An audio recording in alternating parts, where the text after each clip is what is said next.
up, sluts?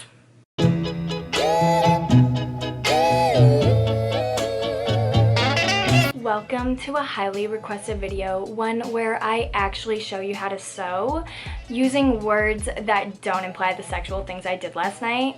Yeah. Obviously, I won't take the sex jokes out because A, I'm still a 14-year-old boy who thinks that choosing 69 is the peak of comedy, and B, because I heavily lean on these jokes so you think I'm interesting, which will ultimately cause me to have really awkward job interviews when employers are stalking me on social media to see if I'm a good fit, to which I say, bitch, if it doesn't fit, you should really try spitting on it because that seriously works. Anyways, I will add meaningful directions so that you end up with a top after instead of accidentally giving top, because believe it or not, that shit happens. I don't make the rules. Okay, so let's go take our tops off. Obviously, so we can take our measurements, dummy. Our victim for today is an oversized button down. It's 60% cotton, 40% polyester, and 100% turning me on because this color makes me so wet. Surprisingly, the first thing that I'm doing is buttoning up the shirt. This way, it'll be nice and even when it's time to cut it. I measured 8 inches over my tits, and this is how long the top's gonna be. I also am gonna add 2 inches of seam allowance so I can hem the edges. I could have done 1.5 inches, but I'll take all the extra length I can get. Now I'm coincidentally using a flimsy measuring tape to make a straight line across a shirt. I never said I was good at sewing. And after I mark those, I'm doing the same thing 10 inches above. I'm not very good at making these lines even, and I usually just cut where I want anyways, so I guess this step is pretty pointless.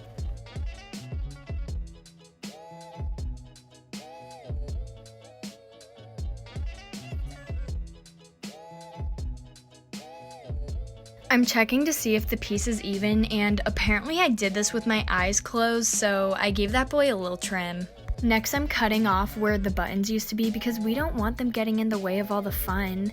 And now I'm ironing so I can hem the raw edges because we don't mess with raw, even though people say it's supposed to feel better, but I know those girls haven't tried ribbed. As my TikTok alter ego would say, I'm bending that bitch over and pinning her down, baby. But as meaningful direction Jenna would say, I'm folding in the raw edge twice so it won't fray. I'm getting this bad boy ready to be locked and loaded, and he's kind of dusty because I've been neglecting him the past week and I feel really bad about it. I was able to find a perfect match for the thread, which is the best news ever.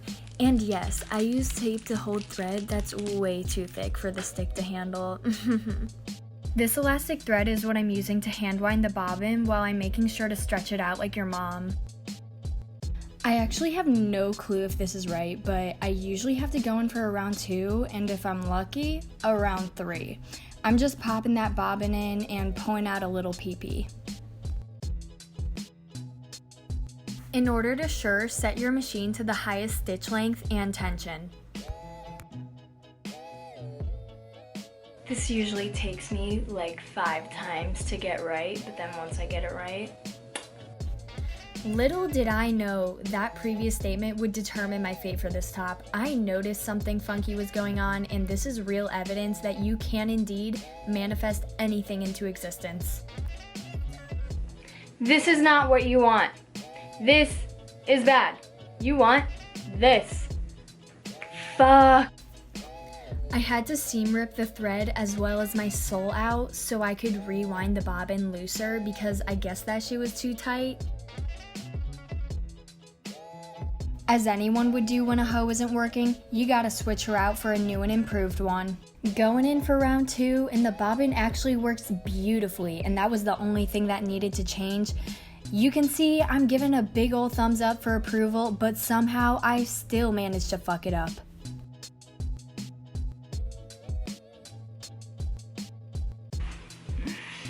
Fucked up again. I don't know why, like, this is why I hate making tutorials, because I need to watch the fucking tutorial. So basically what happened is I'm supposed to sew on the right side of the fabric, and I didn't because I'm stuck in that mindset that you gotta sew on the back side because baby got back, but nope, I didn't.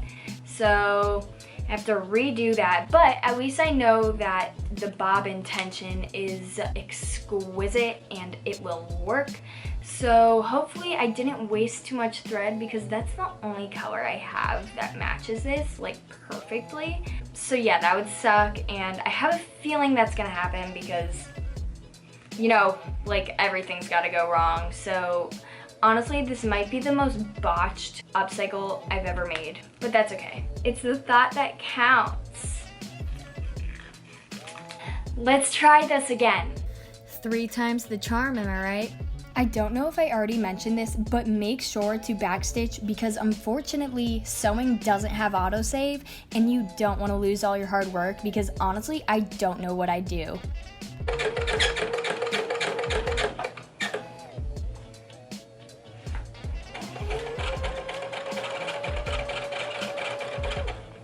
Instead of ending the row every time and wasting thread, I just lift up the foot and sew down a couple stitches, then lift it up again, and she is ready to be obliterated.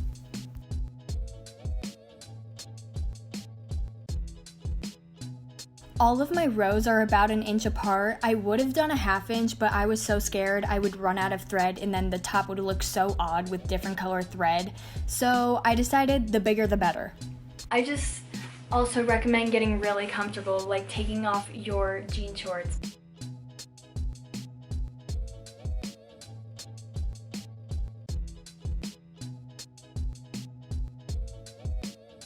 I'm using the iron and pins to hem the bottom, and I ended up leaving 2 inches unshirred because I like ruffles. I think they accentuate the waist a little more, and I won't feel as exposed wearing this because it's lying to you about my body shape, and what more could a girl ask for?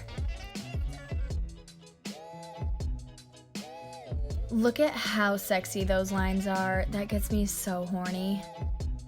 Now I'm gonna get a little fancy on you because we are doing a French seam. Yes, it is just like the French kiss. Hard to comprehend, but easy to pretend you're good at. Basically, I'm sewing the wrong sides together, cutting off the excess, and then flipping it inside out and sewing down that seam again so the raw edges are enclosed. Next, I'm ripping the arms off and getting rid of the top. I wanted the edges to be clean, so I'm going over them with an overlocking stitch. You can use a zigzag stitch if you don't have the foot, but I think the overlocking foot is a game changer. Now that the edges are pounded out, I'm cutting down the sleeves and I overlock those edges as well in order to create a nice cozy place for the elastic to live and suffocate my arm. I'm pinning down both sides.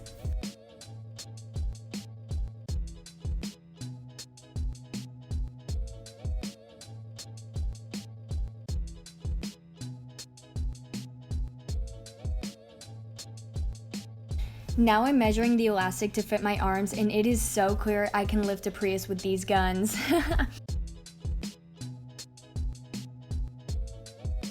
Double up those bad boys so you have 4 total, and I'm using a safety pin to penetrate the holes I just made. I'm really sorry if that was too far, but I'm keeping it in anyways.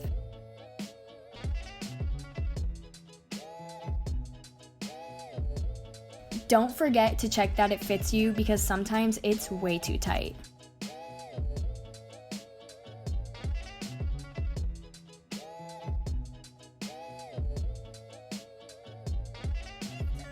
We're almost at the last step, ladies and gentlemen. To attach the sleeves, I laid the top flat and matched the sleeve seam with the seam that was already there from the shirt.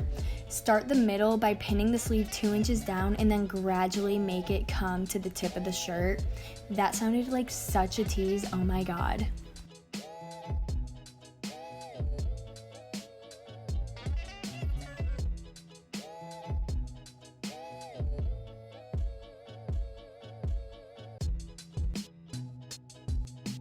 And lastly, add the elastic to the bottom of the shirt. Thank God we're done because I lost way too many brain cells trying to make this top.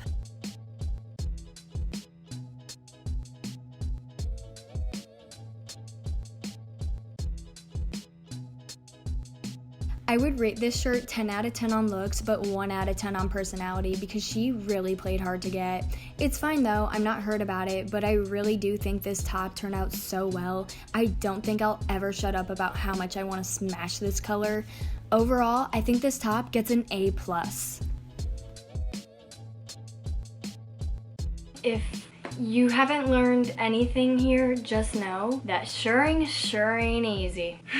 Thank you guys so much for watching, and also thank you for 2,000 subscribers. That is insane. We might be small, but we're growers. If you liked this video of me making this bad boy, then like and subscribe, comment something that you want to see next. Once again, thank you so much for watching my mediocre tutorial that could possibly just be a what not to do video. If you want to see more, please like and subscribe. Peace out, Girl Scout.